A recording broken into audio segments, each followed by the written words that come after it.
বলবো 1 বছর বয়কট করুন, আপনারা ভোট দেবেন না। হ্যাঁ, এটা ঠিক আছে। আমাকে দিতে হবে না, আমি ওই চাইতে আসিনি।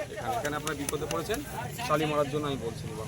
আপনারা বিপদে পড়েছেন তো ভোট প্রসঙ্গ বললেন বলে বলছে 1 বছর ভোট দেওয়া বন্ধ করে দিন। ন্যাশনাল লেভেলে খবর হবে, যতক্ষণ না ভূতনিবাসী বাঁচছে আমরা এই ধরনের গণতন্ত্রের উৎসবে আমরা সামিল হব না।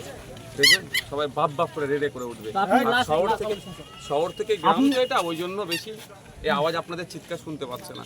তো চিৎকার শোনাতে গেলে আপনাদেরকে ওই পদ্ধতি অবলম্বন করতে হবে। তো আপনি ভূতনিবাসী লাস্ট কি দেখুন, আমি একটা কথা বলি, আজকে এখানে এসেছি, আমার আজকে এখানে প্রোগ্রাম ছিল হরিশ্চন্দ্রপুরে।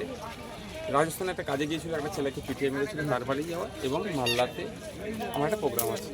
কিন্তু আমার এখানে কাটিয়েছে আমরা এখানে আসা যে বৃষ্টি আপনার জল বাড়বে শুনে এসেছি। সত্যি এখানে এসে যা কথা শুনলাম এবং ওখানে অনেকের সাথে কথা বলেছি যাদের ক্ষতিগ্রস্ত বিশেষ করে, তাদের নাম্বার নিয়েছি।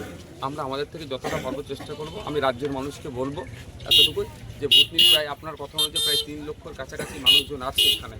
তো এখানকার মানুষরা সত্যি ক্ষতিগ্রস্তের মধ্যে আছে, যে যার মতোভাবে এসে ভূতনিবাসীর পাশে দাঁড়ান, আমি আহ্বানটা করবো।